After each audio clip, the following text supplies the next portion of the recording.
Good morning, 11 a.m., Saturday, April 1st, 2023, April Fool's Day.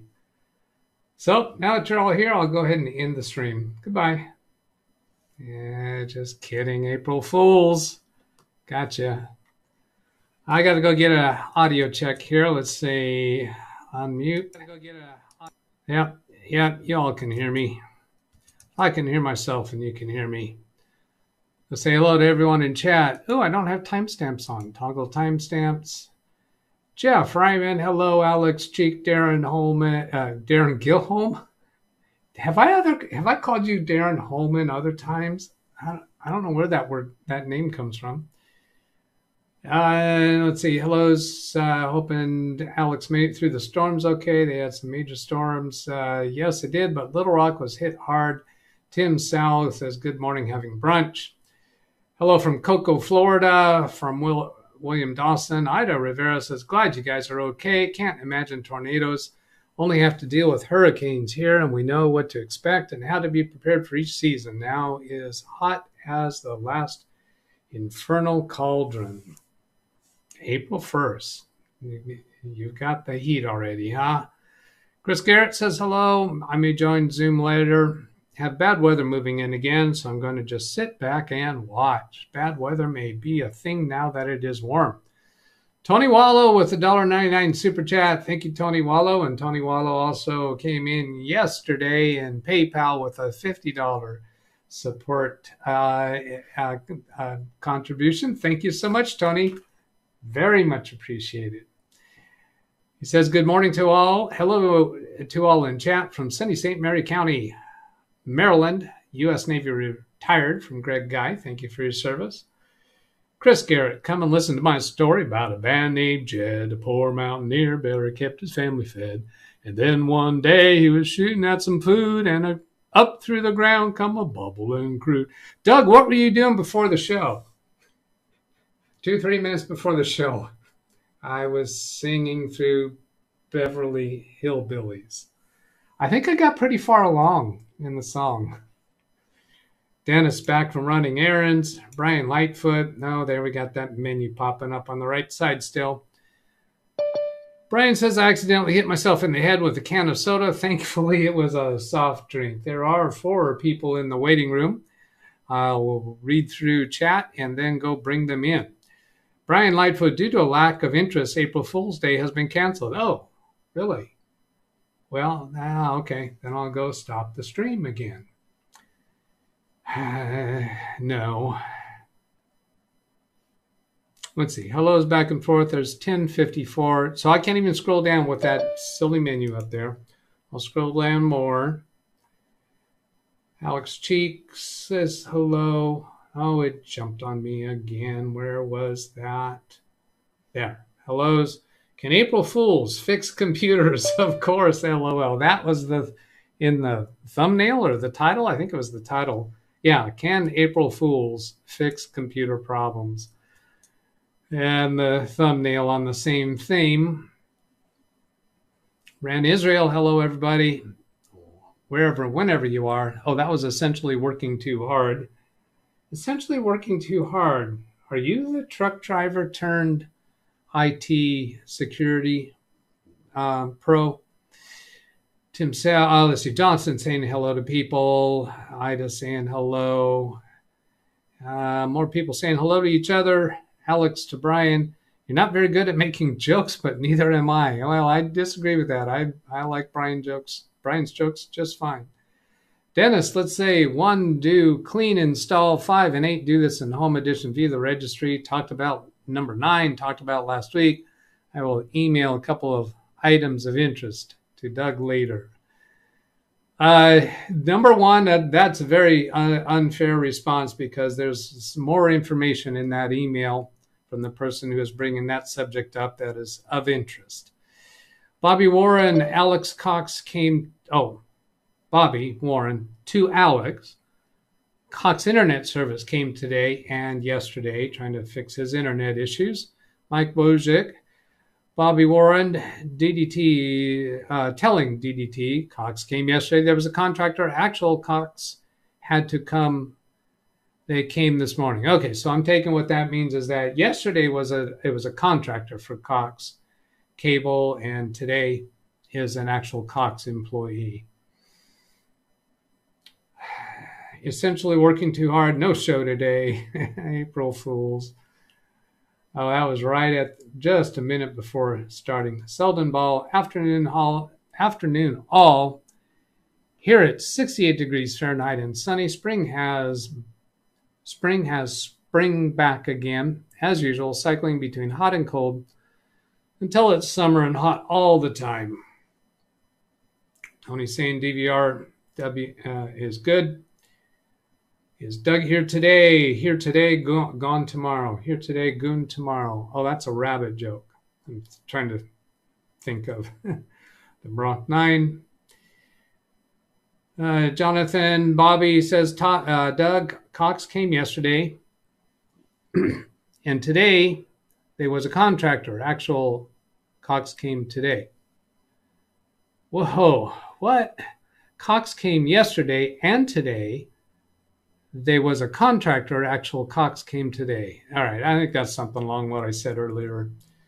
Zavi Minor, hello to you, my friend. Email sent containing items of interest. Tony Wallow says you're welcome. And that was for my thank you for the $50 PayPal. Hello, Doug and everyone in chat. Sylvan Ball to Jonathan. Hi to you. Josh Kinder, no power at his place. Dennis, he was probably watching Beverly Hillbillies. And then maybe that's why that came up. I think it was from Chris, wasn't it? Speedy C says hi. Some people saying hello. Hello to those who address me from Dennis. Ken Stout driving about to head home. He's driving now and about to head home. Iowa Hank, hello to you. My internet came back up just in time for live Windows training, DougBetts. Dennis says, clean install. That was my April Fool's thing. Oh, okay. John Williams, we are all good from storms last night roaring through southern Wisconsin. Bobby Warren, they told me yesterday he can't run the lines actual Cox can. So the contractor could not replace the line that is suspected to be the problem. So Cox has to come out and do that themselves. Greg M., second Dell Opteron this week with a dead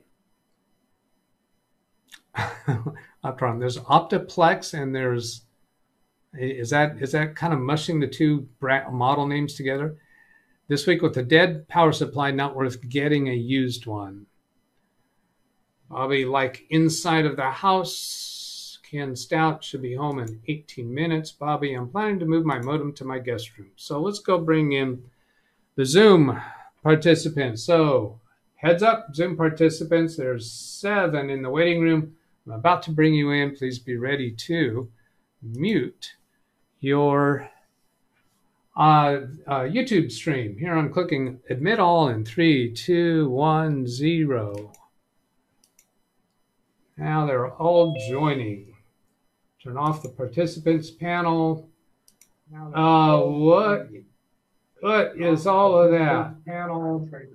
What? Okay, I muted Greg Guy until he gets his YouTube audio muted. Look at all those fine gentlemen here. What is up with this? Oh, they all say DougBetts. No, they don't. William Dawson is the only unique one. So now I'm trying to look and distinguish. Oh, I got to turn my camera on. Oh, they're not hearing me either. I got to turn my microphone on so they can hear me. Sorry, I had my Zoom microphone muted and my Zoom camera off. Yeah, this looks like a bunch of Dougs. All right.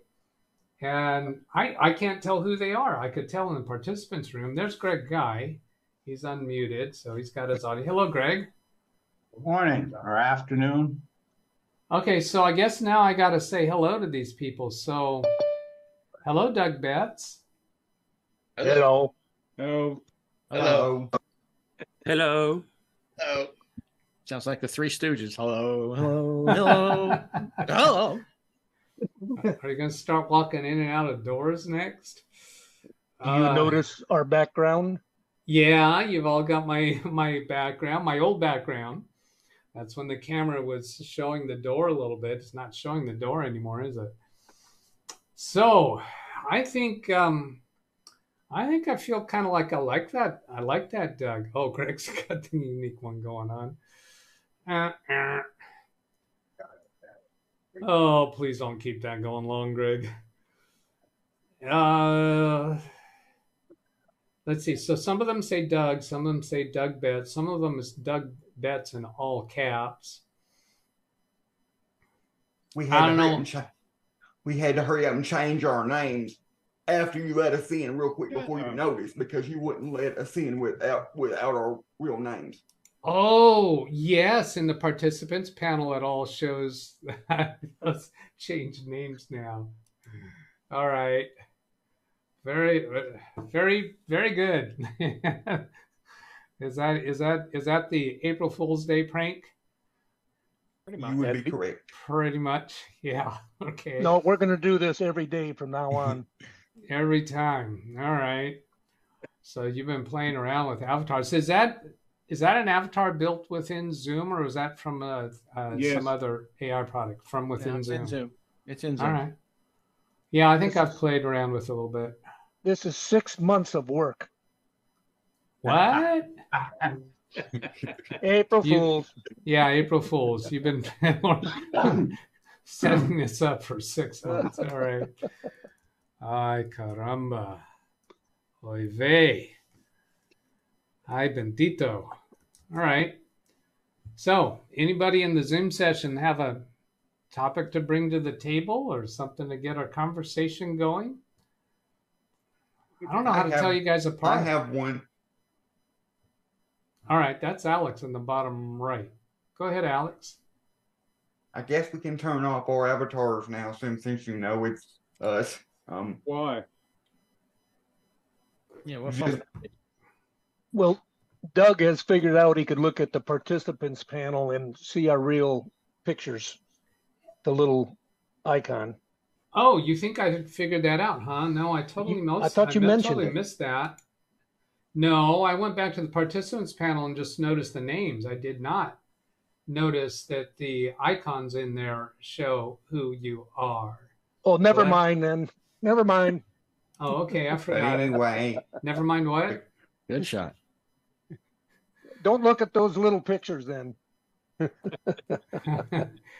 Well, I'm not going to keep turning them on. I will if you keep those avatars on. It will be a kind of a fun struggle, I think. Figure out who's here, and I won't know to acknowledge anyone new that comes in. And Alex, you're still in my office. So yes, but I figured since I was going to talk about something that I fixed, I figured I would show myself. All right, go ahead. You remember a while ago, I brought it up in one of these Zoom sessions that I have been unable to access my dad's website over mobile data connection, like over your cell phone. Yes. Well, because Chris, hang on just 1 second.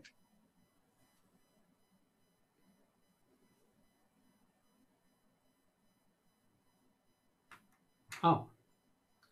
Well, I'm looking around for a deck of playing cards now.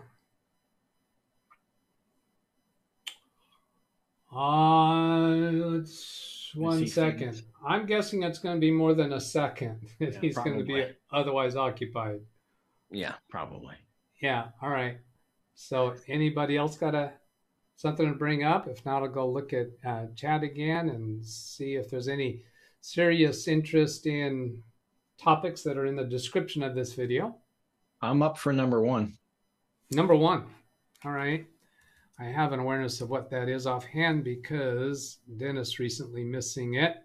Pineapple Road, I'm going to go display that topic. Pineapple Road, unable to update 22H2 for Win 11 and reference email for detail of the problem. So I'm going to bring up that email. Can I finish? I'm Okay. back now. I apologize. Okay, go ahead. Our hallway echoes, so I have to keep the door closed when I'm talking. Oh. I finally, after a year and a half, I've never been able to get this fixed or figure out what the issue was, but I ran across a forum post and I finally was able to solve the issue of not being able to access the website over mobile data connection like AT&T, T-Mobile, Verizon, using your cell phone. And Chris Garrett and Ken helped me fix that because both of them have one thing in common. They both share the fact that they use AT&T as their main income and internet into their house, and neither one of them was able to access my website using their main computer on at their house or their cell phones. Just like I've been having an issue with our cell phones because all of our cell phones are AT&T, but now it would work regardless of AT&T, T-Mobile, or Verizon, regardless of who your provider is. But you can now access the website over cellular data. Okay. Now, I heard you talking about that a little bit on Ken Stout's show, and the way I understood it, had to do with something about the configuration of your security certificate and IPv6. Is that right? That is correct. Yes. Okay. Now, when I heard that, I realized that I had IPv6 disabled on my computer.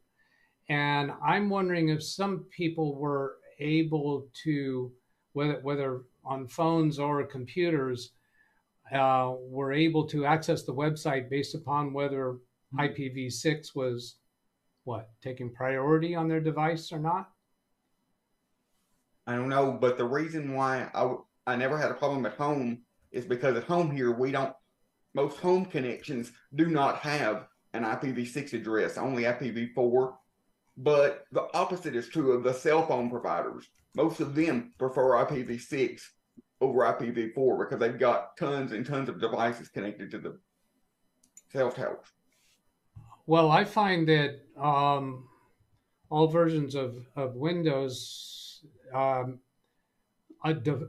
by default with IPv4 and IPv6, although we're not using them in a local network, but I think the router may be using IPv6 even if your computer is using IPv4 to communicate to the router. I'm not certain about that. My ISP does not give out IPv6 addresses, and my router doesn't even have IPv6 turned on. Oh, okay. By default. Okay. Well, if it was a problem with your security certificate configuration for IPv6, it would seem to me that you wouldn't have. Okay, you weren't having a problem with your computer. You were only having a problem with your phone, right? Right. Okay. But the reason why I was having a problem with the phone is because it was a problem with the IPv6 SSL certificate because essentially it was not there. So I had to tell the IPv6 address where the security certificate is, like the folder path to where the security certificate is. And then once I did that, but I did this on the website server, not on the computer, of course. But. Yeah, which would mean any devices connecting to your website using IPv6 was having trouble finding the security certificate until you fixed that configuration. Okay. Yes, because it wasn't even there to begin. It wasn't even there because the software I use in the background to manage all of that doesn't put an IPv6 security certificate in there. All right. The inquisitive Doug here would like to know about when the IPv4 will be going away. Any guesses to that? Never. Not anytime soon. Never? Yeah, I'm thinking never. It's still hanging around because there are too many legendary devices still around that only IP4 levels. Yeah, think of all the IoT devices that are out there that may not have IPv6 Yeah, but capability, and routers, and my Betamax recordings don't work anymore. Oh, And, so you're and Alex, April Fools. And Alex, Spectrum here has gone to a native IP6. That was a couple of years ago. but they still support and will transmit IPv4. Yeah. Well, I'm sure if and when mine decides to go to IPv6, I'm sure I will be getting email after email after email telling me about it. Looks like Tim's in the waiting room. Oh, thank you. Let's see, and stealth mode. I'll admit both of them, and then I'll turn off the waiting room. Did you catch that in chat, probably? Yes. There's stealth mode and Tim Sowell. Hello. Good afternoon, gentlemen. Thank you, sir, for having me. Welcome aboard. All right, so let me go pay some attention to chat, except that I see I lost my triple click highlight. I just can't stand it that it took me a year and a half to figure something out that all it took was 5 minutes of copying and pasting.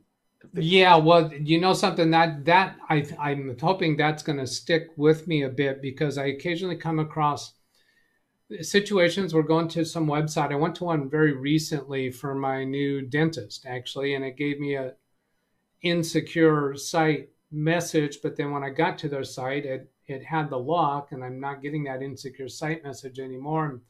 But anyway, it's making me wonder that that might be a factor of having IPv6 disabled. I have often disabled IPv6 by routine from clients' computers. I have come across something in the past that was got fixed by turning off IPv6, and so I can kind of do that by routine anymore, but might not be a good idea.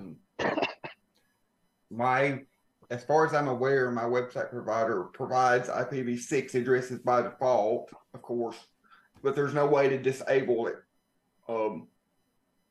At least on their side, you may be able to disable it in whatever software you've installed, but from their side, the IPv6 is always enabled. Okay, now let me go catch up with chat, and then we'll come back for some more. And I saw Stealth Mode and Tim Sal looked like they had an inside joke going on with each other. I probably missed it. So I'm seeing Greg M, Optiplex, SFF units are PIA. Persons investigate. I don't know what that acronym is. What? Oh, okay. Pain in something or other. All right. Stealth mode. Good afternoon. Let's see. Tony Wallow. I got to read through these fairly quickly. Other warnings yesterday. Iowa City. Yada yada. While Doug cloned himself. Some laughs there. What are you using for the avatar, sir? From Guitar Stuff. Those are avatars from within Zoom. The avatar, custom avatar capability in Zoom. Something along those lines. Yeah, there's Brian saying custom avatars built within Zoom. Hello all, happy World Backup Day, 1 day late from CFWW. Aliaj Tepe. Aliaj Teape. Aliaj Teape, I believe is the right pronunciation. WTFIC, I know that acronym. Boss says, hello, everyone in chat, catching a live one today. Hellos back and forth. Hellos, 7 Dougs. And John Williams is Tim that had the Facebook issues going to update us on how he got that fixed. Yeah, we're planning to update that today. In fact, I'd like to turn to that probably before going to Pineapple Road. By the way, I haven't seen Pineapple Road in chat. Is he with us? Because if to display his emails, it's going to reveal his email address unless I jump through some hoops to block that. So I want to see if he's okay with that. I can put in the extra work to block it if he wants that. But there's quite a lot of text, a lot of interesting content about what he went through with that. Stealth mode afternoon. Tim, Facebook issues, knock, knock, and Zoom. I guess to correct color of the shirt he would wear. Oh, was that a part of your thing today, figuring out what color shirt I would wear? And you had no idea we was going to do this, but it just so happened that you wore the right color shirt. Well, I did see somebody using that avatar on one of the KStout shows, and I kind of wondering if you're going to do something with that. And you did. That's fun. I love it. Guess correct shirt. My router will assign IPv6 here to LAN. I'm the one with the name DougBetts. Brian clarifying which one he is. All right. Hellos. You need APN for IPv6. He needs APN. I can almost think of what that is, but I don't quite get it. He's talking about the cell phone configuration, like if you have to manually configure your cell phone for data connection. All right. Hellos, never say never. I guess the wedding room is on. It's turned off now. Topic. Oh, another vote for topic 1.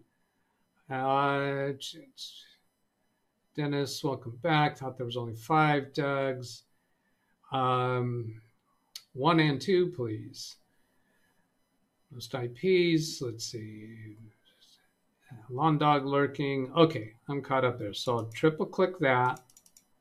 So it's highlighted and try to leave that menu up. Punch back to Zoom.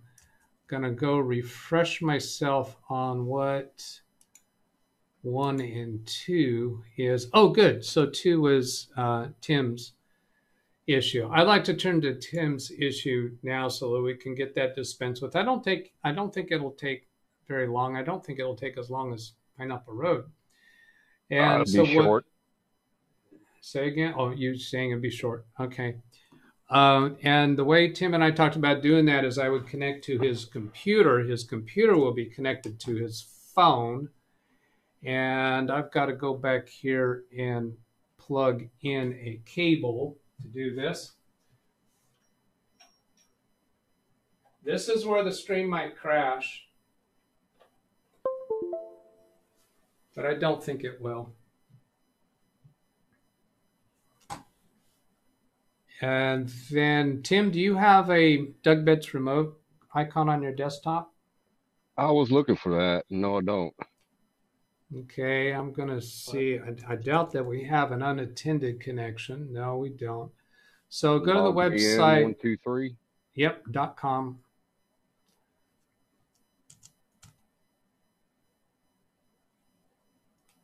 Waiting for a 6-digit code. 906869. 869.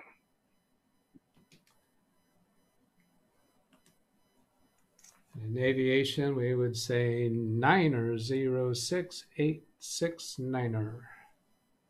This is probably the question, probably goes without asking, but have you ever had anybody, I guess the only way that'd be possible would be doing something on here. Have you ever had anybody try to type in the code and press the download button at the same time as the person you're giving the code to, so that you actually connect to the other person's computer accidentally? I have not had that happen, but it would be interesting to see, for us to test that and see if it can be done. That's a very good question. I've been wondering that myself for a long time. All it would take is for both people to go to logmein123.com at the same time, and person B to put in the 6-digit code before person A does. So that'd be a reasonably easy thing to accomplish. They'd be busted pretty quickly because what we'll do here is I'll go ahead and connect to Tim's computer. He gets a prompt on his end at some point during this, except that we've done this on his computer before. So did you get a prompt, Tim? Yeah, you should be connected. Okay. And then I asked Tim, do you see me moving the mouse? Mm-hmm. Yeah. So if he doesn't say yes, then I have reason to suspect that somebody else jumped in. So I've got a confirmation from Tim. So we'll maximize that. And he's got his phone showing over here. And by the way, I have a client whose adult daughter is a professional photographer. She's having the same problem that Tim just went through. So I may be using this. So Tim is what? He's got the phone up now. And you said that something about fixing this was in front of our eyes the whole time. Yeah. You remember that article I emailed you about Meta moving everything to one place? Yeah, and there was an article, and we showed it on stream, I think, and it indicated that one of the things that was going to be able to do is give you one place to handle your logins between multiple different systems that Meta has, including Facebook and Instagram. And that's the thing that is of particular interest here. So go ahead and talk. Isn't it just wonderful how all these different companies think they can make stuff easier by doing stuff like this, and they just make it harder? Yeah, bravo companies. Okay, Tim, you have the floor. Yeah, even your client that's having a problem, they have their Instagram connected with their Facebook. I have my Tim Sowell Photography Instagram connected to Facebook, and they want to move everything to one place. So I'm going down through here. Oh, you know what? Let me interrupt you just for a moment, Tim. Just stay right there. Let me give a brief summary for people who may not have seen the previous episodes. The problem was that Tim's Facebook account had been hacked sometime in the past. I'm guessing it was about a year ago, based upon that Facebook told us it thinks your password was changed a year ago. And ever since then, Tim has been unable to log into Facebook on a computer, but his phone just was able to stay logged into Facebook, and he never had to re-enter the password. When he would try to reset the password through either the computer or the phone, the typical password reset process simply would not function. It would never send him an email or a code to put in. So that's probably enough summary. At this point, it was a matter of how do we get the password reset. And Tim tried reaching out to tech support for both Facebook and Meta, and neither of those were successfully helpful. Let's not go into the details about your experience there, but go ahead and move forward, Tim. Show us what the solution was. So I go down here to settings and privacy. Now, how did you get into here? You didn't speak through that. You just started clicking. So let me go back. Yeah, let's go back to the home screen. Let's talk it all through. So you're in the Facebook app, and then you're going to your profile icon in the upper right. Go ahead. Then settings, I'm guessing? Yep. Yeah. All right. And here's where, right there at the top. Some account settings are moving. Soon, Account Center will be the primary place to manage your account info, settings, and experiences across Meta technologies like Facebook and Instagram. We kept going down here to change the password. But anyway, so I went in here. Whoops, it's not working. Oh, I got to go down here. So we kept going to security login. That didn't work. All right. So you got to scroll all the way down to Meta Account Center. All right. And then here's the accounts that are linked. Let's look at that for a minute. It gives, let's see, profiles, your name, your business name, manage connected experience, sharing across profiles, Facebook, dating across apps, logging in with accounts, and then accounts and Meta verified. All right. And where are you going next? I'm going to go to accounts. And here we have the Facebook and the Instagram accounts both connected here. Okay. I'm gonna click on Facebook. All right. Oops, it's not working. Let's see. Good. I'll go back. Ah. So you went into logging in with accounts. So I go into the Facebook part. I'll go back one level. Let's look at that a little closer. That says Tim Sal can log into Tim Sal Photography. There's the only thing about that identifies it as Facebook is there's a little F on the profile icon. Mm-hmm. And that we don't actually see the word Facebook there at all. So go ahead into that Facebook. And then here, which accounts can Tim Sal log into? And we're only seeing Instagram there. So here is another place where it's a little ambiguous. We look at the profile icon on the top of the screen, and it identifies that we are currently looking at the Facebook account, and it is allowed to log into Instagram. It's the way I'm understanding that. So I'm going to click here to that. What did you click on? You got to tell us before you click what you're going to click on. See where you're logged in. Okay. And then right here. Whoa, go back. You keep clicking on things without us seeing what it is, and you got to let us know what we're going to do. There's a section here in the middle that's called login. That whole middle panel in the upper left of that middle panel has the word login. And then in that section, it says change password and save your login. The other panels on this screen are, you're scrolling around without me knowing that you're going to scroll. So that lost me. I'm going to click on change password. All right. And then I'm going to click forgot password. Now it will send you a code. Now, we could never get to a place that would allow you to send a code. You can choose how you want to send the code. And that was the fix. All right. And then we don't need to do this here because you've already changed your password, but at this point it's clearly the way that it's going to work. But he had to do it all through the phone. He wasn't able to do any of that through the PC. Right. Okay. And if you go all the way back to the very back of this mess, like we were trying to do for 3 weeks in a row,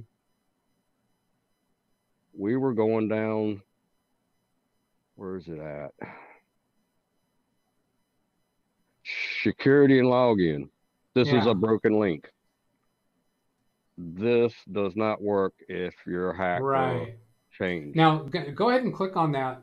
We're obviously not going to change the password, but here it had, this is requiring you to correctly enter the current password. And that's which I didn't know.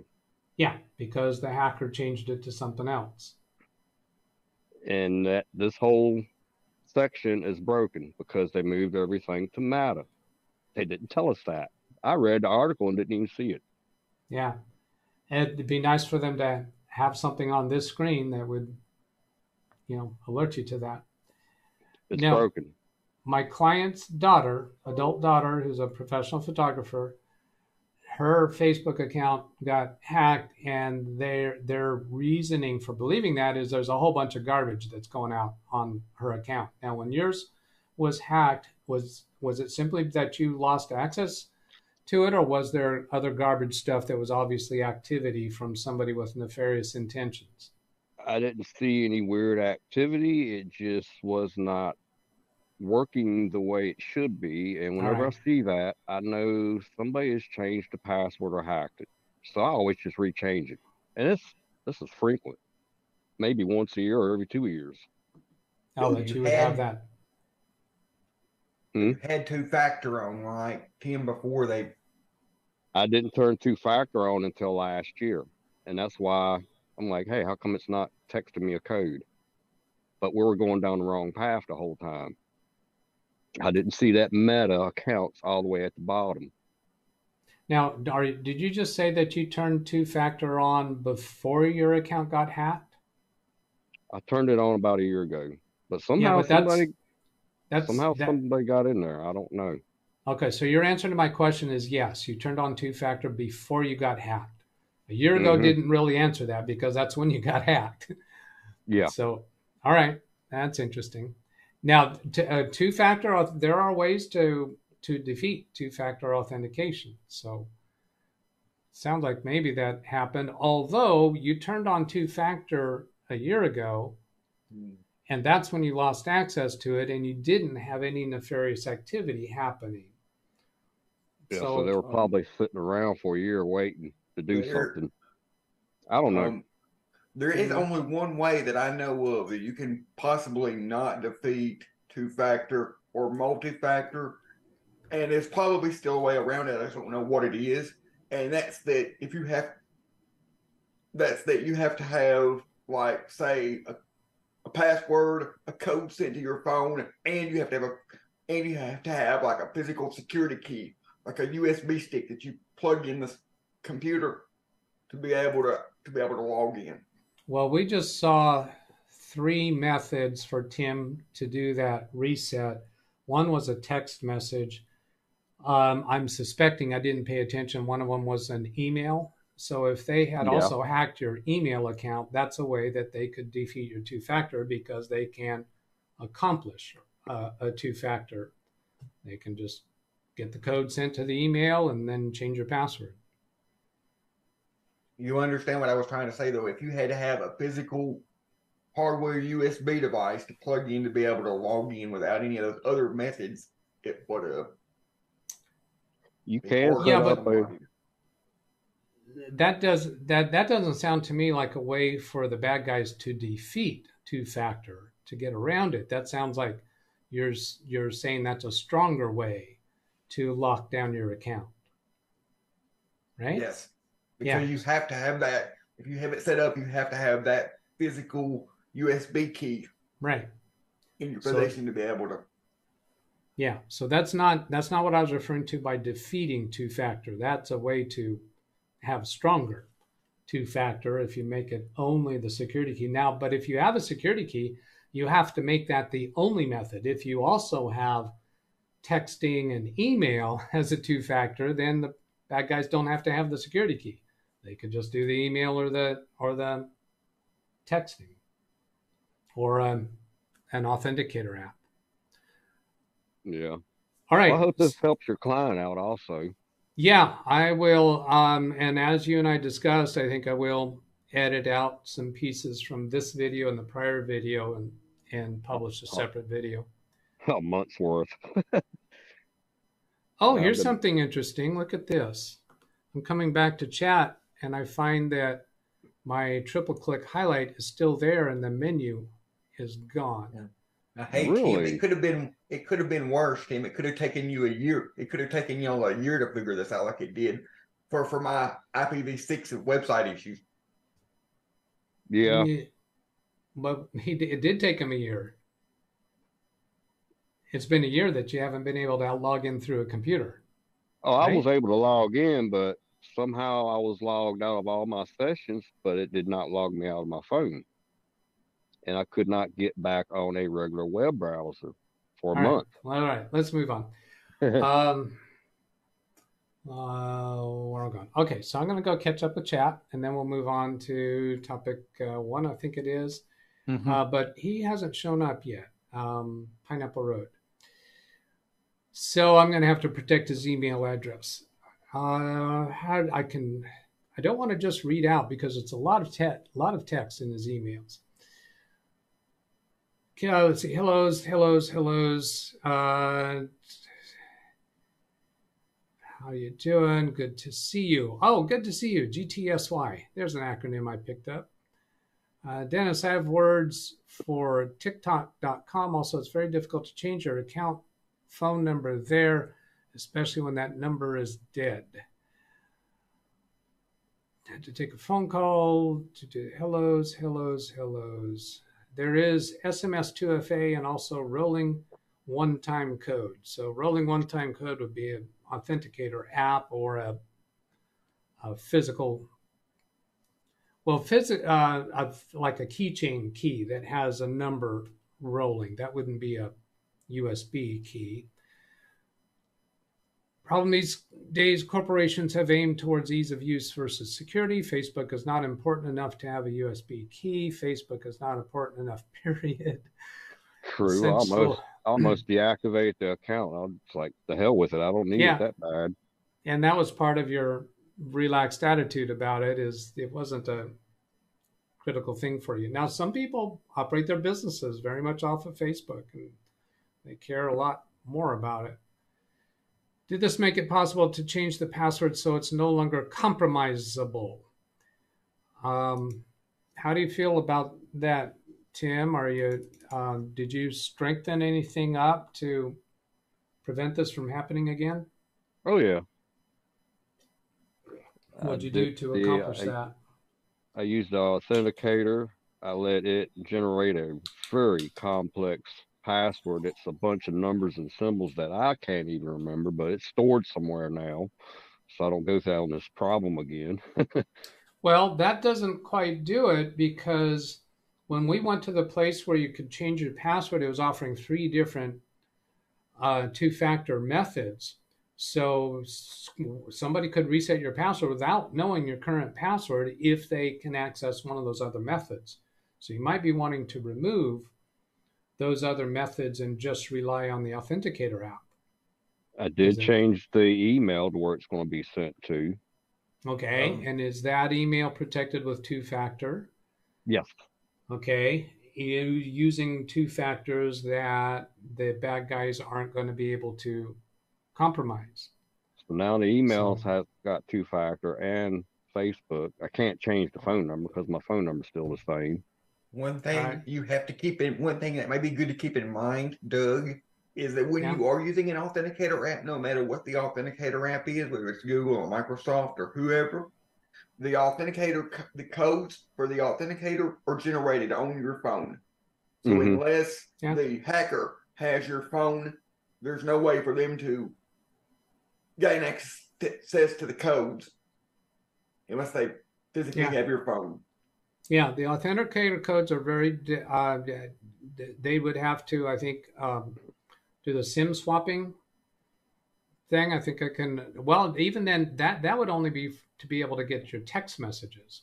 They'd have to be able to set up the authenticator app on perhaps a cloned phone, and I don't know if that can be done. But if whatever the account is that you're trying to protect, if there are other methods to authenticate to it other than the authenticator app, then they just have to get one of those other methods. Let me tell you, I had an old phone that I gave to somebody, and when I went to wipe the phone, in order for me to be able to reset up the phone as a new phone for somebody else, with my information completely wiped up off of it, in order for me to be able to do that, once it wiped the phone out, it asked me to please enter the email and password of the previous owner to the Google account before it was able to be created. So if somebody wiped out your phone, and if somebody wiped out your Android phone and somebody got it, they would not be able to reset it up as a new device without your email and password. Interesting. Makes sense? Yeah, I understand what you're saying. I don't think I was aware of that. But I want to point out something else, is there's a downside to eliminating the other 2-factor techniques. So if you only have the authenticator app for your 2-factor authentication, what happens if you lose your cell phone?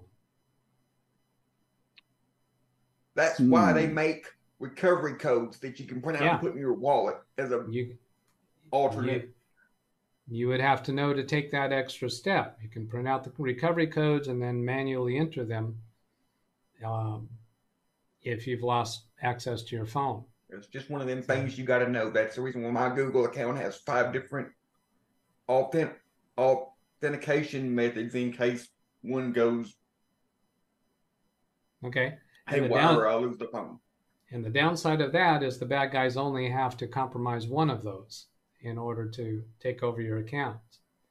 So there's upside and downside in any approach that you take. That's a bad part of the fingerprint ignition systems. Motorcycles and that. There's a way to feed them very easily. And all you have to do is go to office supply store. A sheet of carbon paper. Old trick. You see, because remember, they register the heat and pulse of the fingerprint as well. Your finger. But the carbon, that transmits through the carbon paper.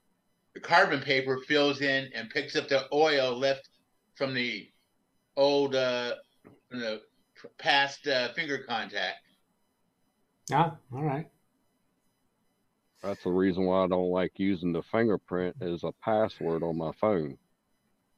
I'd rather have a physical number I have to type in. What if I lose my phone? Yeah.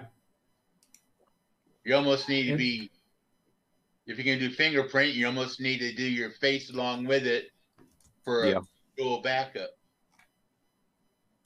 Because you have to have both in. Well, two things about that. On my phone, it will not. If you restart the phone, if somebody restarts the phone, it will not accept the fingerprint without you putting the code in, and it will not accept a fingerprint. It will not even allow you to set up a fingerprint without putting a code in first. So you need to have a code and a fingerprint. No way around it. Yeah, that's a new thing they started. You have to enter the code and then go through all them hoops and jumps. Okay, let me come back to chat. Not a whole lot here. Oh, Jim? It's a topic 1. That's where we need to come back to. Yeah, let's get to topic 1 and figure out a way to, let's see, I'm going to keep Zoom on for a moment and go figure out how I'm going to do this in regards to that email address. And I got to tell you, listening to all this stuff, I feel like such a slouch. I just use normal password stuff. I don't use any. I don't use any of this stuff. Doug's changing my screens over here. Yeah, I was on the wrong keyboard. Okay, Tim, I'm hands off. You got your computer back. April Fool's on me, huh? I guess. Yeah. I guess. How am I gonna go about this? Well, my mom don't like the two-factor stuff. It's like just.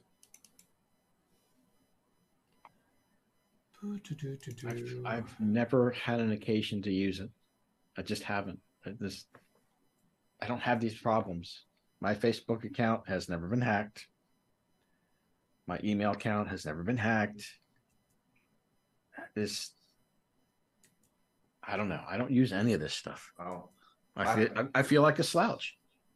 People on Facebook, when they say it's hacked, it doesn't really mean that it's hacked. What it means is I had it happen to me once, but all they did was clone all the attacker did was make a new account and put my profile picture on it. That's it. Nothing else. Well, if you do any online banking, I think two-factor should be a necessity. Yeah, my bank hasn't demanded it yet, but then again, I don't do any actual online banking. The only thing I do with my bank is I go in and I look at the account activity. That's all I do. Are you still writing checks? No. Oh. I don't write checks. Everything is done off of a card that's attached to the account. Yep. And I've only had one card compromised in 30 years. Oh, wow. My mom and dad's cards are compromised, seems like all the time. Well, not all the time, but. Yeah, I think I've had my card compromised once in 30 years, maybe twice at the absolute most. It's just, I don't know. I guess I don't lead a complicated life. I don't know. Okay, I've got this ready to go. Cool.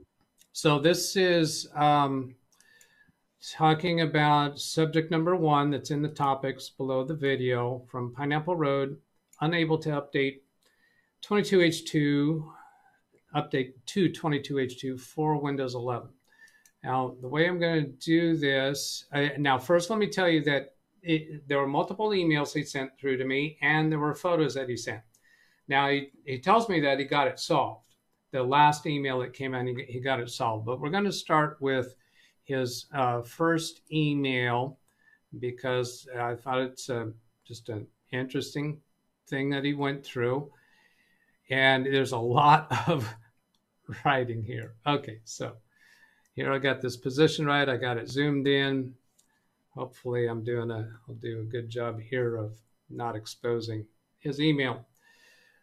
Hello, Doug. After recently doing a factory reset using the manufacturer's recovery partition of a Samsung Galaxy Book Go and ARM64 Windows 11 laptop, I started having a few issues with it. Now, one of the reasons why I found this interesting is because it's using a very unusual computer.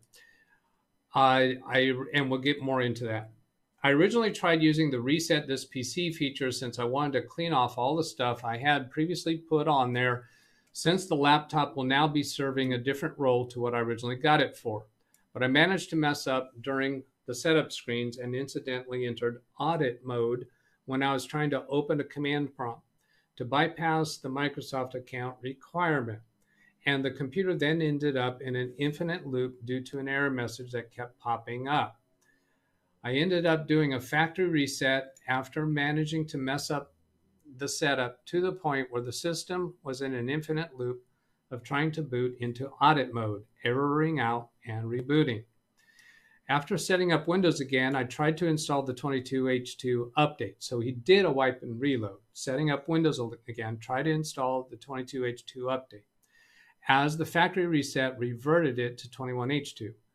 But the update strangely disappeared after I selected it without installing. And now it doesn't show up. I tried resetting the laptop using the reset feature in Windows 11, just in case something had gone a bit screwy. But now it comes up with an error message. I've included a photo showing this error. We'll get to that photo in a little bit. So at this point, I was thinking, well, my first suspicion there is that the 22H2 update disappeared after selecting it because somehow Microsoft evaluated that his computer wasn't compatible with it. It's an unusual piece of hardware. We'll get into more about that a little bit. Normally, I would just wait a few weeks and see if it returns by itself, but the error that now pops up when I try using the Reset This PC feature concerns me. Fortunately, the factory reset does still work. When I was trying to get the 22H2 update to come back, I tried a few different things that I found online. Some of them required me to change some lesser known settings. Changing those settings didn't help. I did find one thing which worked to get it to show up, but in order to do it, I had to upgrade the laptop from Home to Pro. Fortunately, I do have a digital license for that laptop for the Pro edition. So after figuring out how to upgrade it to Pro using that digital license, I had to use the Microsoft Store app, and I had to sign into my Microsoft account in the Microsoft Store for it to recognize that I had a license for Pro. I was able to upgrade it to Pro.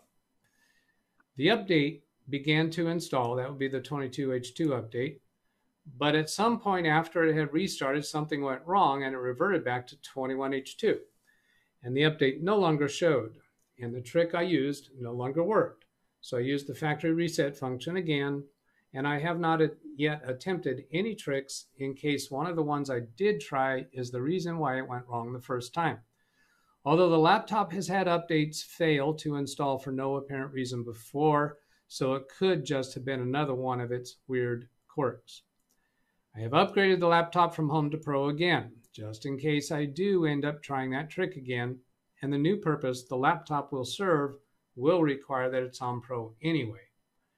I have included a few screenshots showing the specs on the computer as well as the Windows version as of when I took the screenshot. There were other updates which it currently downloading and installing. However, the 22H2 update is still not shown. The laptop is one of two devices I originally got back when our internet connection was hit and miss, and it has mobile data connectivity. So the laptop has mobile data connectivity. Due to the type of CPU this laptop has, we'll get into that in a little bit here, I can't use any of the tools Microsoft provide on their website to force the update, and Microsoft does not make ISOs available for download for computers with this type of CPU. Because Gmail is yelling me about the attachment size, I had to put the photos on Google Drive. I have that already set up on another tab. I also noticed an interesting notification about my Wi-Fi network security, which I don't think many people will get to see, which is among the photos I included. Wi-Fi security. Okay. As I said before, I wouldn't normally be too concerned about the update not showing up, but the fact that the reset this PC feature is now broken makes me concerned that something is wrong with the laptop. So the reset PC feature no longer works. Take that off the screen for a moment, scroll down. Yeah, this part's okay. Any advice you can give would be helpful. If you wish to cover this during the Saturday live stream, I should be available, but depending on when the new fridge arrives, I may miss the start of it. If you want to connect remotely to the laptop during a live stream, I would prefer to be notified ahead of time so I can make sure I'm available, as I don't always watch, even if it's just 1 or 2 hours beforehand. Now, this email came in a while ago. I'll tell you when in a moment. And that's from Aiden, otherwise known as Pineapple Road. Scrolling up to see what the date of that email was, not displaying that because that's where his email address is. That email came in March 19th. So a couple weeks ago. March 19th, 2 Sundays ago. Now, let's get to more recent emails. Let's see. Here's a part I'll read that I'm not going to show. It's pretty short. Just thought of something I hadn't tried before, which might allow me to get updated to 22H2, regardless of the fact that the 22H2 update isn't shown in Windows. So I'm going to try and see if that works. I'm guessing that might have been downloading the update and doing a manual, an offline install. I'm not going to completely retract my request for advice, since the reset this PC feature still being broken concerns me. Now, I'm going to go bring up the pictures. Then we'll come back to his most recent email. Here's picture 1. I think this is what he was referring about, the Wi-Fi security message. What is this about? Wi-Fi is more secure now. So this network uses the latest Wi-Fi security type, WPA3, to help keep your internet connection more secure. I think that's what he's referring, that people might be interested in that. I don't know. I don't think it pertains to the 22H2. Next photo. Here's the information about the computer. Galaxy Book Go. The processor is a Snapdragon 7C Gen 2, 2.55 gigahertz, 8 gigabytes memory, ARM-based processor. I have absolutely no awareness of a Snapdragon processor whatsoever. Anybody in Zoom? That's a processor for your phone. That's more often than not included in a Samsung. If you have a Samsung phone or whatever, if you download like the CPU-Z app or whatever for the Samsung phone from the Play Store, it'll show you what the processor is, and it will probably be either the Snapdragon or the MediaTek. So this appears to be Snapdragon CPU on a, I think he said it's a laptop, Galaxy Book Go. Yeah, it makes sense because that's what Samsung, that's the processor Samsung uses, is Snapdragons. Yeah. It's probably a tablet class. Maybe. Perhaps somebody will. Guys later, gotta get. All right. Undo. All right, William. Thank you. Okay. Bye. Bye. So that's that photo. Next photo. Windows 11 Pro 21H2. That doesn't really give us anything else to go on. Just confirming that it is Windows 11 Pro and 21H2. Then here's another about his Wi-Fi connection, data usage, mobile insert SIM. So apparently there's no SIM. He mentioned that it's mobile data capable. I don't see anything there of interest. And this is just more information about his Wi-Fi connection. Last picture, there was a problem resetting your PC. So this is when he was trying to do the reset, and he's saying that feature's broken now. He said he was having problems with the Wi-Fi too, right? I seen when you just put the picture up, it said WPA3. The WPA3 probably has a lot to do with the reason why he's having an issue with the Wi-Fi, because it could be that his router or other devices only support WPA2 or something like that. It's something to do with the WPA encryption type. I'm not aware that he said he was having problems with Wi-Fi. His mention of Wi-Fi here, he says, I also noticed an interesting notification about my Wi-Fi network security, which I don't think many people get to see, which is among the photos. But I don't know what you're saying, that he was having trouble with his Wi-Fi. Maybe I misunderstood that. Maybe the notification he's talking about is because he's on because the security of the network is WPA3, which most people don't have. Unless you have a really new router. Okay, so his last email starts with the sentence, managed to sort it out on my own. Before I go to that, I'll see what other, if people in chat are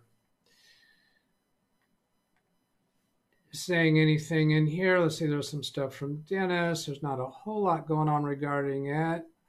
There's some comments from Greg about authentication 2FA can back up to the OTC cloud. Who let the dogs out?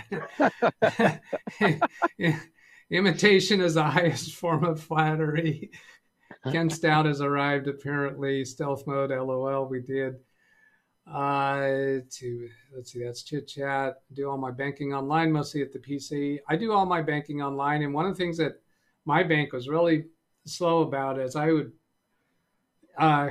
frequently get pop-ups of your computer is infected when I'm on my my bank's website. They finally got that resolved. Ken is just practicing being late. I can say that because he can't put me in the waiting room on your Zoom. Right. Let's see. Stealth mode. Have a stream come up later. Just barely awake from BH Ringer. Hellos, back and forth. BH to stealth, different genre, coin roll hunting. Yeah, skip that. Dennis, your 22H2 update method is an ISO created with the Media Creation app. You can use it to update previous Windows 11 without any Microsoft checks. And so we'll see if that is part of his solution. If you're uninstalling it with unqualified hardware, you'll have to redo the ISO with Rufus. ARM64, there are ISOs available for it. Yes, mostly used in the phone. I have 64X processors. Drop a link. I will try to be there. We'll email. Okay, so I'm caught up there. Triple click on that one. Is that actually where? Rufus, huh? 1207. Let's see. I got to scroll. If I scroll up to get the arrow, then click the arrow. Yep, looks like I'm all caught up. All right, so then I'm going to go position his last email. It gives his solution.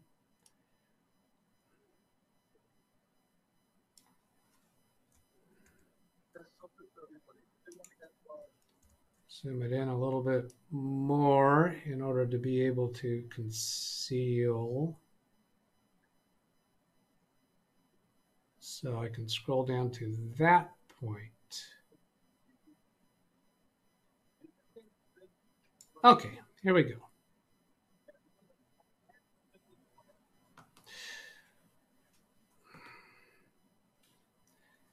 All right, here's the email. Because I zoomed it in so much, his email address isn't shown at the top, but it will show if I scroll down too far. It says, managed to sort it out on my own. And this came in on March 19th. Everything I tried, oops. I hit a wrong button on my mouse.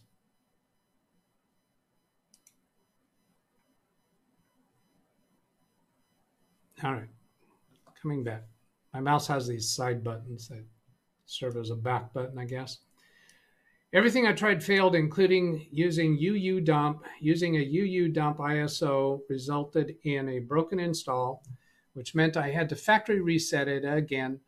But I then remembered the actual reason why I did the factory reset in the first place. This sounds like a Doug thing right here. He remembered the actual reason why he went down this road in the first place. I had previously enrolled the laptop, so confirmed laptop, in the Insiders program. Oh, Ta-dum. Well, that would explain a lot. duh. Yeah. And I wanted to take it out of the Insiders program, which is, as I understand, not an easy thing to do. I think often means that you have to do a full wipe and reload. So I decided trying to re-enroll it into the Insiders program. I tried the release preview channel, no luck. It wasn't seeing the updates. I then selected beta channel and it picked up the most recent beta channel update.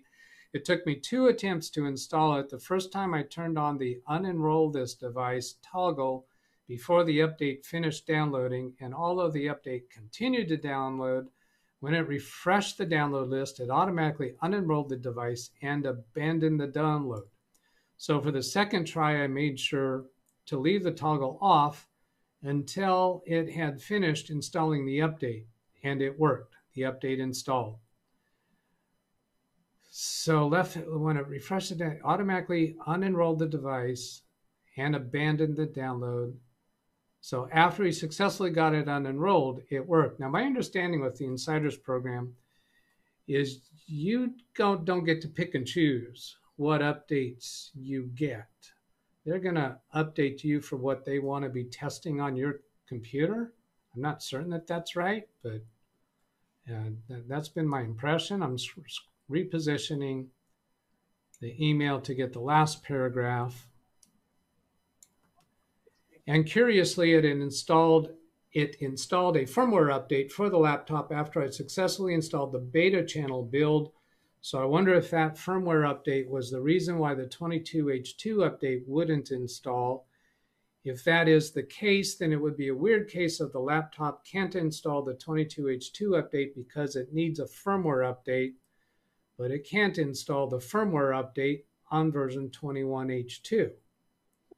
Sound like he's saying a catch-22 there, where you can't install the firmware update if you're on 21H2, and you can't install the 22H2 update until you have the firmware update.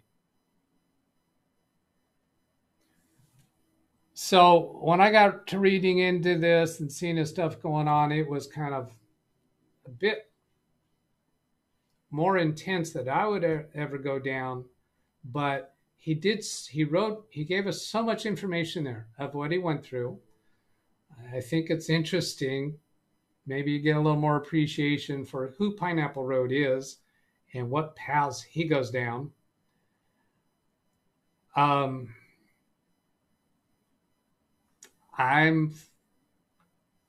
didn't want to just ignore his emails because he spent a lot of time writing that up for us. What are we going to do with that? Unusual hardware and Insider's preview. You are a test pilot in the aviation world. Seriously, you got to be out of your mind to be doing that. Seriously, let's say seriously adventurous. to put a positive. Well, I know spin on Jim's it. answer, and probably my answer would be just back up your crap and reload. Well, my answer would be I'd never be going down this road anyway because it has absolutely no point for my business, for my supporting actual businesses using computers to do work product. This is in the automotive vernacular, gearhead. This is a special use case. Special use case. Somebody who's interested and motivated in really going down deep roads. I'm curious why he goes. So this computer, because it's a tablet, gets its firmware, gets its BIOS updates through Windows Update, correct? Did he tell us that where his BIOS update came from? I'm just assuming that it comes from. Yeah, he did say, let's see, here's, bring this back up. He says, and curiously, it installed a firmware update. So that looks like it was during this, let's see, unrolled the device. Second try, made sure to leave the toggle off until it finished installing the update installed. So that firmware update got installed, was that during the 22H2? So maybe the 22, maybe optional updates had the BIOS update, firmware update, and that installed prior to the 22H2 update during this round of updates. But you have to manually install the optional updates and select them. They don't just automatically install. True. So maybe he did that and didn't mention that because he didn't mention selecting optional updates. But that is something that I do when an update is failing to install, is I'll just go install them all. Say if you do a clean install of anything and you run Windows Update, it will pull all those drivers. So it is possible that Microsoft just pulled that BIOS automatically, just like it would the sound driver or all that from Windows Update. Could be. So Aiden, thank you for all the time you spent giving that to us, and anyone else who goes that kind of level. I will try to bring your content to the party, but I'm sure you understand many of us around here wouldn't be going down that road, and I am curious to find out more about what you're doing in the computer industry. Do you have a reason to be going down these kind of roads? Now, I'm going to go look at what is that laptop. And Alex, you just referred to it again as a tablet. He refers to it as a laptop. So do we have has anybody in chat given us a link to that laptop? Let's see, coming back here to chat. Well, it's also more than likely, it's probably a 2-in-1 that you can flip around. So it's kind of like a combination laptop and tablet. Ah, there it is. Could be. Paul. Did you find something, Tim? Paul just put a link in chat. Put a link in? All right. So let me catch a little bit. Let's see. Wipe this computer. Seen it done, but I've not done it. Only way out of the Insiders program is do a clean install with a retail copy of Windows. I don't think you mean you have to spend $200 for it. Nope. I think it just means a Windows image, but yeah, he can just reinstall it with whatever's on the motherboard. It'll pick it up, just a normal Windows 10. Oh, here's a good point from Greg. There are certain times you can unenroll a computer from the Insiders program. I do recall that. There have been deadlines for unenrolling if you want to unenroll at a certain point. The firmware update would be available via Microsoft, I would think, outside of Windows updates. You do not use Windows Insider program on a production machine. I was in the Insider program before Windows 10 was released, no longer in the Insiders program due to Microsoft antics with testers. I believe in Gary Weisenberger's shop, they do have some computers on Insider program, but not in their production people. And I think they do that in their tech department. It's kind of like they give you a limit when you upgraded from 10 to 7. They gave you a limit of time that you could roll back to 7. Yeah. Lawn Dog, I'm no longer interested in the Insider's program. Optional updates, usually drivers, which are older versions of the drivers. I only install optional updates, including drivers if I'm having an issue. So the Menorma client was sold a mini PC with Windows 1, Windows 11 perhaps. Chewy Hero Box mini PC with an Intel Celeron, which is not supported by Microsoft. I wonder if it will receive an annual update in the future. So then here's this from Paul, opening a new tab. Galaxy Book Go. Now I'm going to call that a laptop. Yep. That doesn't look like a tablet by any definition that I would consider. It's a cool looking laptop. the screen is clearly permanently attached. If you scroll way down on that web page, you'll get to the specs on it. And it does say Win 11. It gives the processor name on it. And it comes with a whopping 4 gigs of DDR4 apparently soldered on the board. Oh, wow. Oh, really? That sucks. 4 gigs. And I love the way it described it as ample ports. It has 1 USB 2.0 and 2 Type-Cs. And Samsung calls that ample ports. Yeah. Differing opinions there. Yeah. Let's see. Bring this down. Looking for the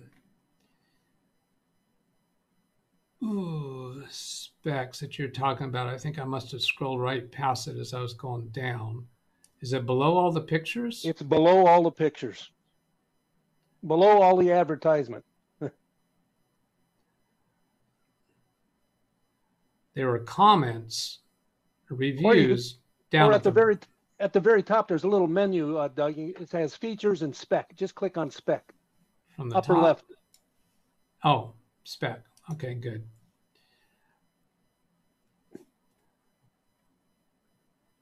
There's a lot about this laptop. So I'm seeing reviews. Oh, here's specifications. View more. I guess that's what I need. There we go. Windows 11 Home. Samsung recommends Windows 11 Pro for business. Snapdragon 7. So this is telling me that it is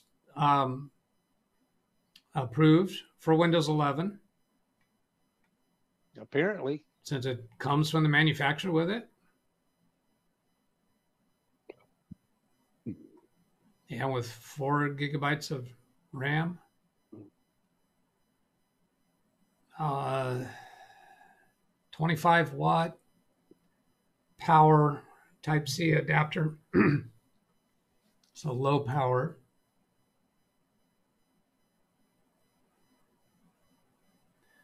$299 on sale. Regular retail $469.99.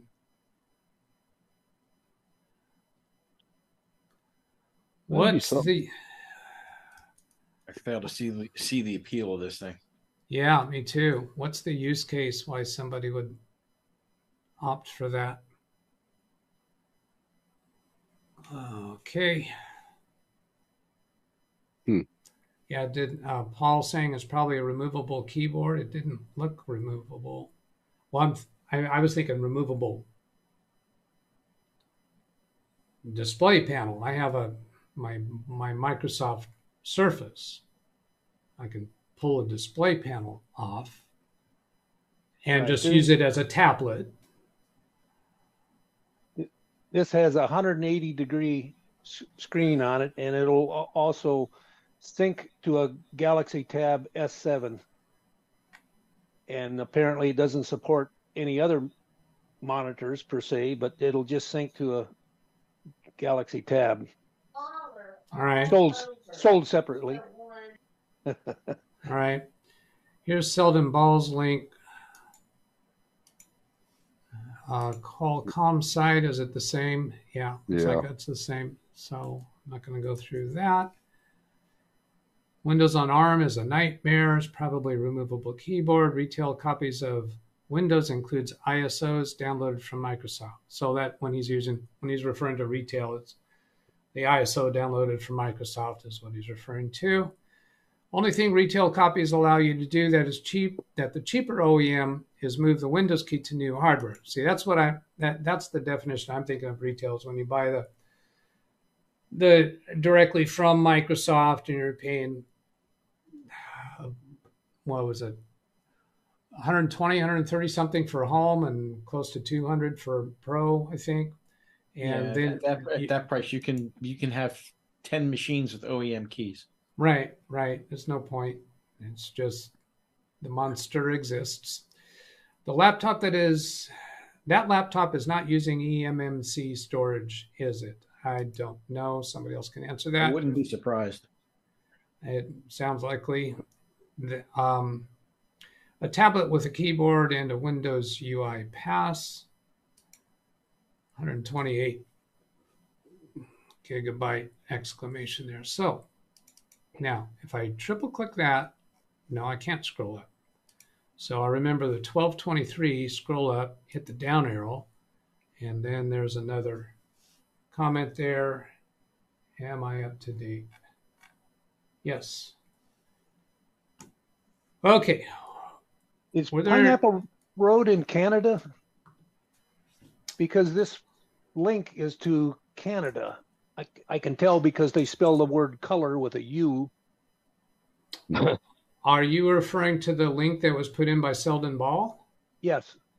Well, that wasn't put in by Pineapple Road. That was put in by Selden Ball. But I'm just saying, is the machine sold in Canada only and not in the U.S.? Well, and the link put in by Paul looks like it's samsung.com/CA, which that implies Canada too, doesn't it?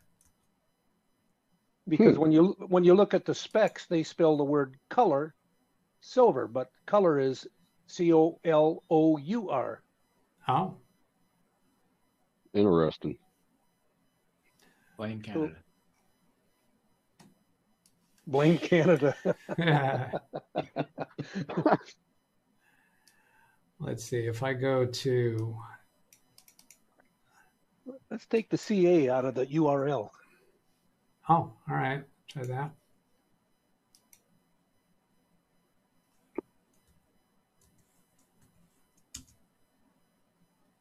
No. How about looking at Amazon, Samsung Galaxy Go.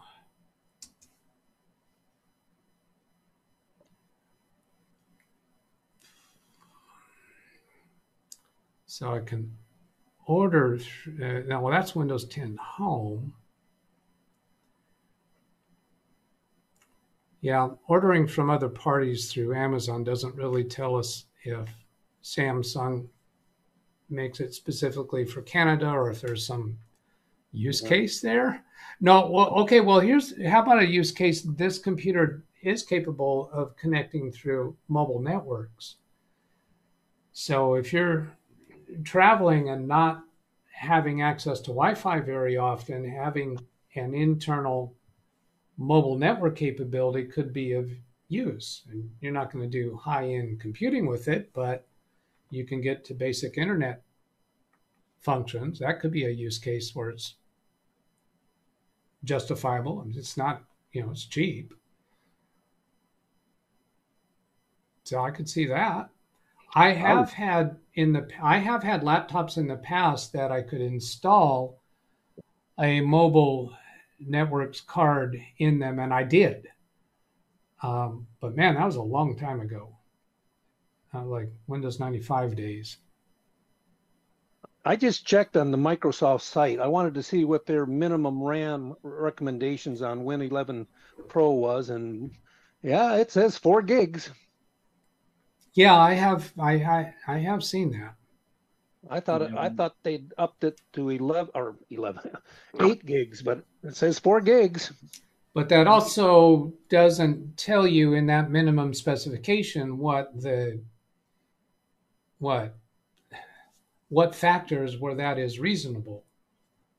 I'm going for none, but that's another subject.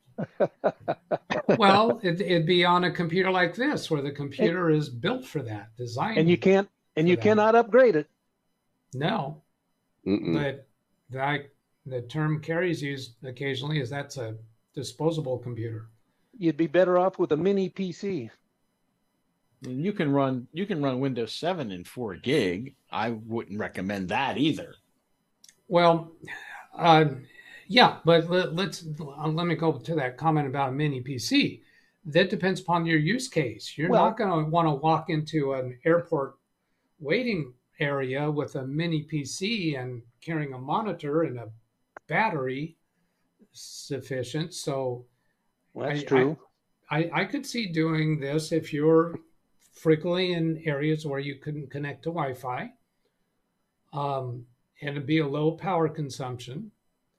And I mean, if you're going to places and you're going to be doing typing, responding to emails, you could do it with this computer. I would say that Samsung probably had a small production run of these types of units, and his serial number may be number 3.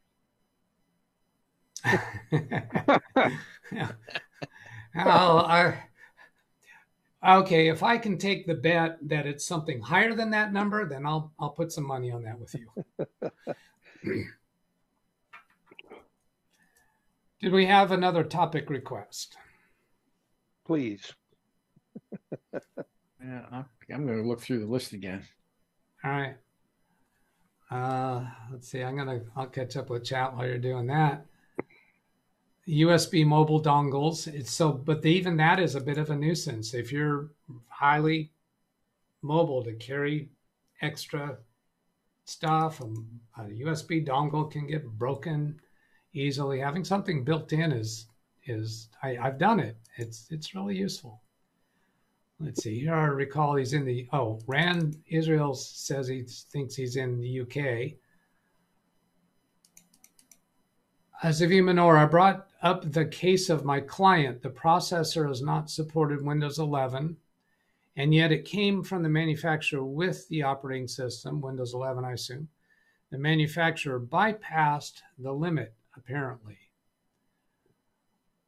I brought up the case. I think he's saying that he brought it up previously. You're expecting way too much of me if you think I'm going to remember everything that everybody has said, but I think that's what he's implying there. But anyway, his client has a computer, the processor not supported by Windows 11, but it came from the manufacturer with that operating system.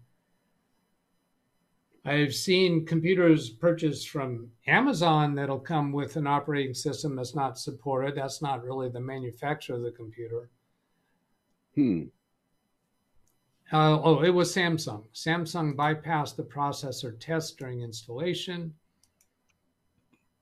Yeah, that would be interesting if Samsung actually sold new computers with Windows 11. I don't see them actually doing that, honestly. That would just open them up to God knows what. Yeah. I don't really see them doing that. Yeah. The processor is probably supported because it's an ARM processor. Maybe. I mean, well, anyway, I think we'd want to see some documentation of that, like to go to the manufacturer's website to see the computer and what the processor is and that they're selling it with Windows 11, and then go check and confirm that it's not an approved processor. Ran Israel, try US instead of CA. On that URL. Let's see, back here, it was samsung.com / no, that wasn't the one.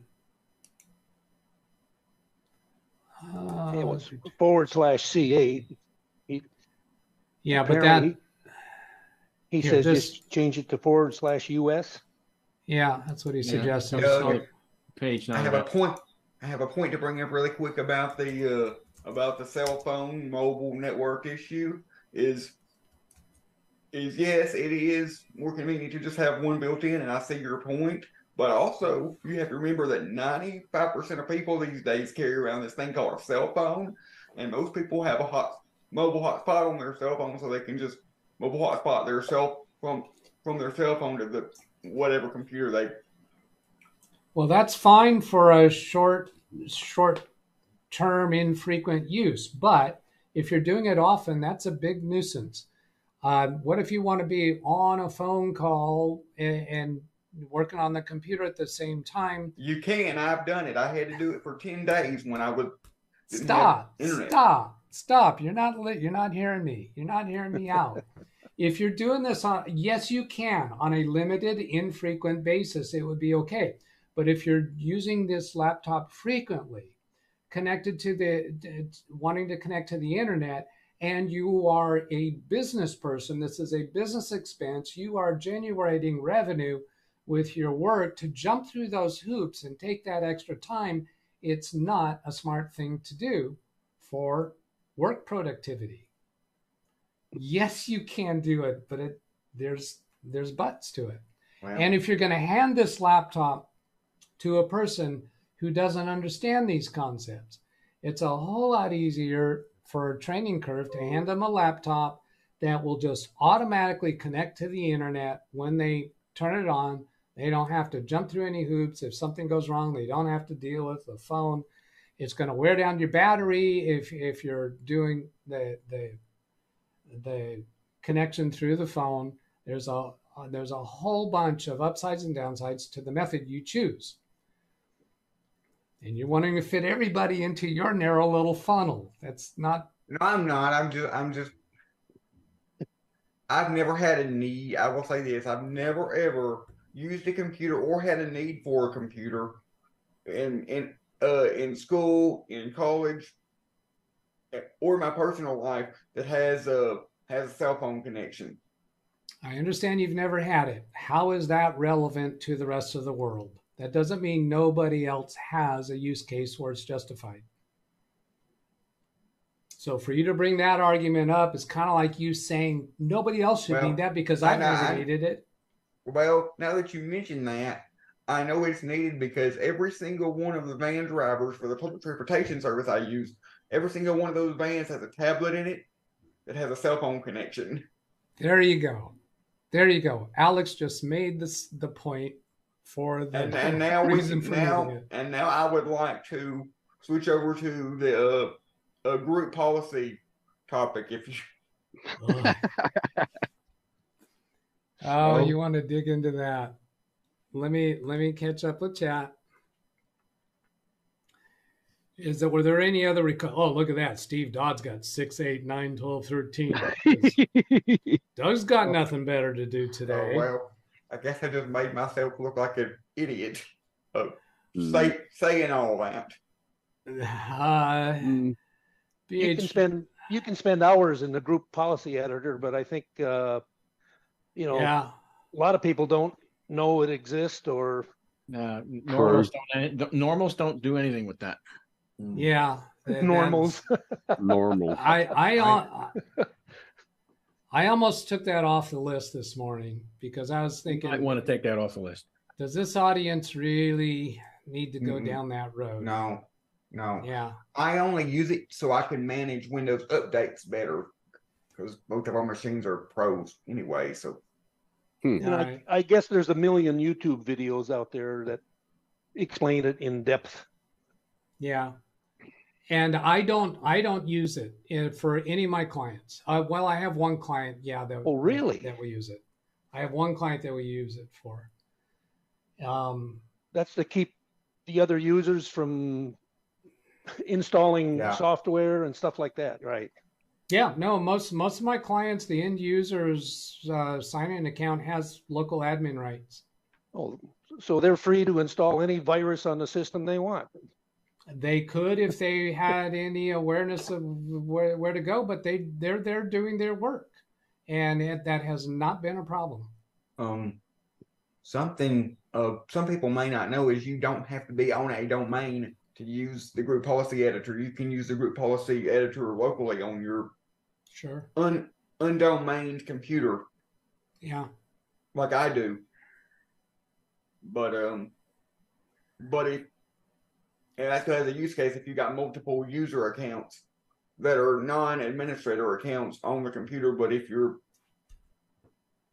the administrator, it's just more hoops to jump through unless you're using it to block Windows updates from automatically downloading it like I do. All right, moving off that topic. USB mobile dongles for that. So that was for them.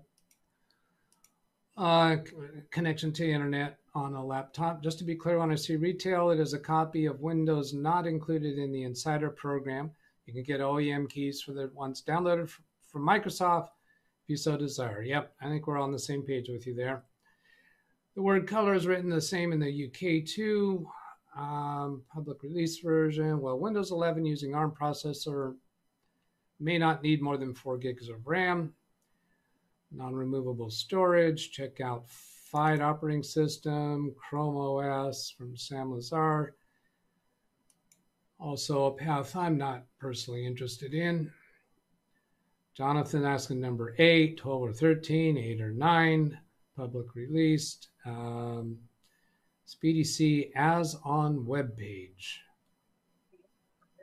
As on web, the word color. Oh, okay, understood. BH Ringer, I am running Windows 10 on 15-year-old Dell Latitude. My Microsoft Surface is actually Windows 10, and I think it's 2 gigabytes of RAM. Oh, wow. And, yeah, and it's still functional for my purposes, but my purposes often I go maybe months between turning it on. I just don't need it anymore. Takes that long to boot up. Well, when I'm intending to use it in a client's office, I'm supposed to. Efficiency, Doug, tells me that I should update it the day before. Get the updates going because it can take a long time to update.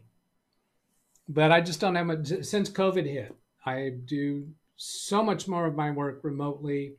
And when I'm in their offices now, I have all of my Microsoft OneNote and Excel on my cell phone. That gets me all of the client data that I need while I'm in their office. And if I want to have a keyboard, I can log into that information on one of their computers through the web. So I just really don't need it on my laptop. When I bought that laptop, it was still in the days when I could not count on being on Wi-Fi in their office. So, and last year I was talking about, I think it was earlier this year, I was talking about getting one of those laptops that, you buy the components and assemble it. And I wound up realizing why I don't have any use for it. The only thing I was going to be using it for would be the cabin. Now I've got a different plan for that.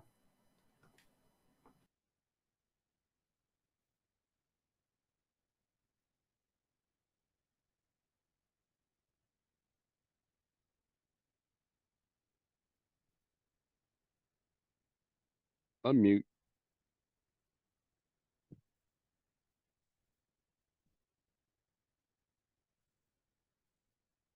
We lost sound in Zoom. All right, is my sound back? Yes. All right, I did. Oh, that's interesting. What happened is I hit the mute key on my Stream Deck to clear my throat. And when I hit unmute, apparently it didn't come back. I'm going to test that. Muting in 3, 2, 1, 0. And then unmuted. Am I back? It worked that time. I don't know what happened there. 8, 9, and 10. Commerce registry hack. Demonstrate ShieldsUp at GRC. Somebody said 12, I think. How you create a virtual Mac. See, we're getting about 15 minutes away from my witching hour. Yeah, that's not a road you want to go down right now. Yeah, those are all pretty intense. We've covered some significant topics already. Let's see, 4 gigabytes RAM, those are numbers. Masochist, works fine. Dell business laptops are beasts for reliability. Lots of those kinds of computers and tablets are being sold for students so they can have reliable internet connection anywhere. Yeah, I'm kind of feeling, I'm warming up more to that computer, not for putting it on the Insiders program, but let's see, 1236. Essentially working too hard. Our company upgraded to Samsung 22 and required to use it as a hotspot. And we couldn't last half a day before the phone went dead battery-wise. Yeah. Yes. No surprise there. Yeah, using a phone for providing internet connection, not for working. At my work, they added me as local administrator. I think Kerry was using a hotspot to live stream. Yeah, there were times when he was having trouble with his borrowed internet from the neighbor that he was using his hotspot from his phone for live stream, but he had his phone plugged into power to do that. I think that's a reasonable deduction that he had it plugged into power. You can enable, and I've also done that and noticed that the phone can get really warm. You can enable group policy on Windows 10 Home. Caveat: next monthly patch Tuesday will disable it. Yes, and I have done that. I have enabled group policy on Windows 10 Home for a very specific use case, and I don't even remember how to do it. And Israel, the only group policy settings I can think of that would be of interest to home users is to allow local network connections for accounts without passwords.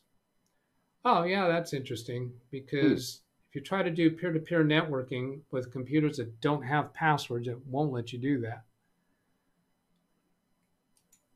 Now, I think what I would do, in fact, what I have done for environments where we just don't want to have to enter a password, I'll do a registry tweak that automatically logs the computer in with the password. That's a security vulnerability if there's people having access to the computer, because somebody can open the registry and see what the password is, but it's in environments where we're not worried about that. I was just about to say that. I have that on my mom's computer. The only difference between the way I got her set up and the way you got yours set up, potentially, Doug, is that I've got her account that automatically logs in, says a standard user, so she's not an admin. So it still asks for the administrator password if I try to do anything. Got it. Makes sense. Then coming back. Well, let's see. As far as registry tweaks that I do that might be of interest, that would be one. Another one would be to re-enable registry backups, because that involves a registry tweak. Now, I use a .reg file and just double-click it to automatically apply it anytime that I'm wanting to enable that on a computer. But Microsoft, in their infinite wisdom, by default, has system restore disabled and registry backups disabled. Yay. So that's part of my setup checklist when setting up a computer. Remember how that worked out for him? Yeah, that would be the Wi-Fi through Carrie's cell phone, I think. That's why they put wireless card in the laptop. Enable group policy editor. So this is a link for how to enable group policy editor for Windows 10 Home. Let's see, enable bat. Oh, right click on GP edit, enable bat. So this must be downloading a batch file. Download. So you have to download this, and then here's method 2, manually installing that apparently, but still right click on GP edit, enable bat. I don't need to go further down that road. But thanks for that link, BH Ringer. Doug Voice briefly, muted also on YouTube. I don't think I have the energy to take on a new topic, but maybe just look over the topics. So I'll be able to take that one off. Can take that one off the list. That one could be a short one, but I don't think anyone requested it for social algorithms. Show how to implement modify group policy editor. Yeah, I'm probably going to take that off. What's happening during internet speed tests, I'll leave that on. Windows registry sections, I'll leave that in. Common registry hack, I'll leave that in. Demonstrate ShieldsUp, I'll leave that in. Can email topics.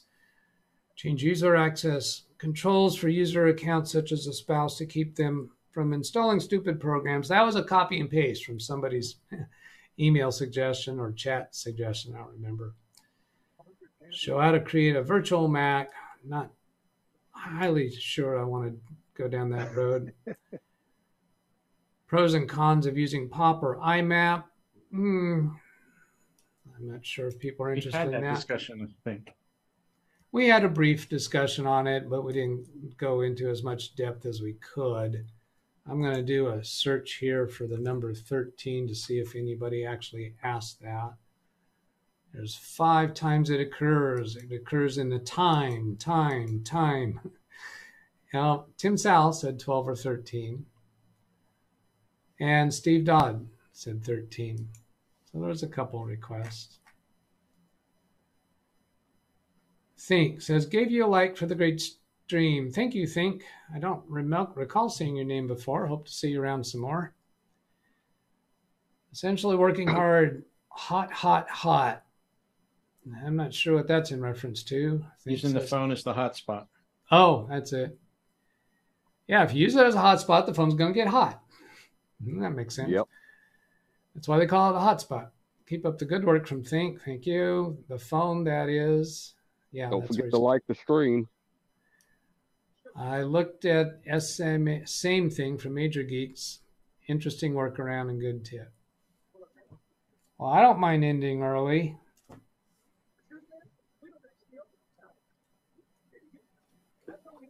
Tony's already saying later because he sees it in my face. Anybody on Zoom? Last topics or comments? Nope, not me. All right.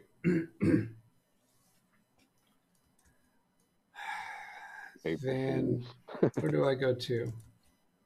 Yeah, thank you for that April Fool's joke. That was fun. I just didn't make it in time. I got stuck in the waiting room. Here's one last thing I'll put. I've got a comment on yesterday's show from Kerry Holzman. Oh, really? Yeah, let's see, there's some comment about, that's when I had that, I was in headache mode. Somebody brought up the Windows 10 File Explorer being slow, and I mentioned that, yeah, I've seen that too. And after reading Kerry's comment, I remembered, oh yeah, I've been down that road. And he's saying, here's how you can optimize your folder to tackle the File Explorer slow issue. Right-click the problematic folder and select properties, which for me, it was my videos folder. I had a persistent problem. Every time I went to my videos folder, it had a lot of content in it, and it would take a long time for it to show up the content. But I haven't had that for a long time. So I went and looked at my setting, and this setting had already been applied to optimize this folder and select general items, but it's a videos folder. And so I'm wondering, is this a workaround to choose general items? And as far as I know, I don't remember. It could be Kerry that told me how to fix this sometime in the past, because I'm not having that problem, but that folder is currently configured for general items, not configured for videos. But there's a whole bunch of other things that are interesting to me in the indexing features in Windows that I'm interested in going down that road. And I might even pursue that here and there on Windows Daily when there's not questions coming from the audience.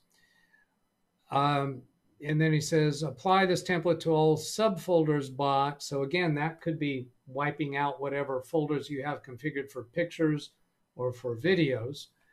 And finally press apply. So thank you, Kerry, for coming with that comment.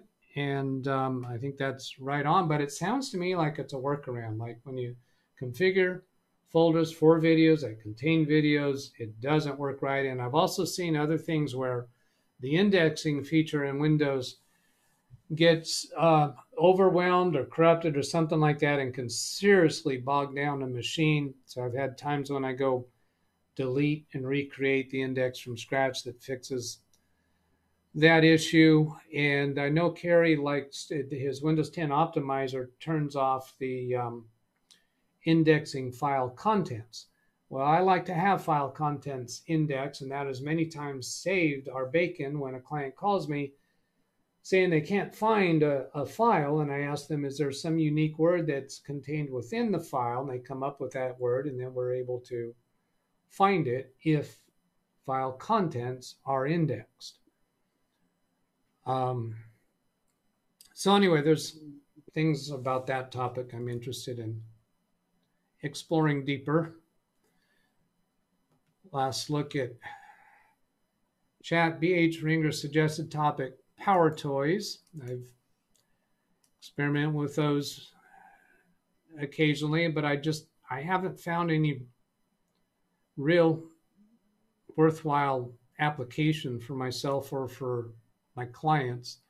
If I take it to my clients, there's more of a learning curve than they are going to be interested in. It's you know what is really significant is I'm oftentimes in a client's office and I'll see them doing something. If I spend any little amount of time looking over their shoulder at what they're doing, it's so often that I can show them a quicker, easier way to do things that they're taking a long road around. And it occurs to me that if I could convince clients to let me do over-the-shoulder training sessions with people, it might really improve their productivity. I've never tried to pursue that, but I do have some clients, usually the bosses in a company, who have learned to ask me about their pain points. They'll contact me and tell me about something that's just a pain in the rear for them. I'll connect to their computer and show them a quicker, easier way to do that, and they'll be very, very happy. But not to the extent that they've, wanted me to help their employees that way. Anywho, a little bit of a rant there. Brian saying April Fools, Tony waving, great stream. These are all, I guess, people saying goodbye. Greg M, I never turn off indexing. Use void tools, everything, which really quick finding files. That doesn't help. I can't set that up for all my clients. So I want to use built-in capabilities in Windows. Ida says, we'll try that because sometimes when moving files, it just sits there for a while before moving the file. Works okay in other instances. No logical explanation as to why. KStout redirect. I have a redirect right now to my Fortnite. Does Ken have a show today? I don't mind at all redirecting if Ken's got a show coming up. Does he? Oh, this is zoomed in so far. Going to check because by the time he answers, I can go check in on my own. Go to the pencil icon here. Oh, he has a KStout live. What is that for? Is that tonight's show? It is tonight's show. Okay, I'll give you a redirect to that. This is to KStout's show this evening. Fun group, many of the same people that you see here. And they go down, not always limited to tech. Thanks for the stream. Seldom limited to tech. Say again? It's seldom limited to seldom tech. limited. Yeah. All right. Yeah, we discuss a lot of things after the stream that you don't know about, Doug. Oh, I know that. I know that. And I was suspicious. What was it? Oh, here's the thing. I saw a piece where Alex, you made a comment about April 1st, totally unrelated to the gag that you played today, but that version of Doug was on the screen at that time, and Ken sent you to the waiting room as soon as you mentioned April 1st. Oops. There was a little I too suspicion let there. the cat out of the bag. There was a little suspicion there. Because he said we want to talk about that more after the stream. And then also, another thing, he was asking somebody to stick around for the after stream, after the after show Zoom. Yeah, I was suspecting. I was suspicious. But thank you. That was fun that you guys did that. But we have a big surprise for Ken. Oh, that he doesn't know about. Oh, we all have the custom avatars looking like Ken with Ken's background. He doesn't know it. And he doesn't know what you think he's still he looks listening. like. Oh, yeah, he is. I let the gatto out of the bag. Yeah. But he doesn't I thought know about that, but that wouldn't work too well. I don't. Since we're on Ken's more than we're on yours.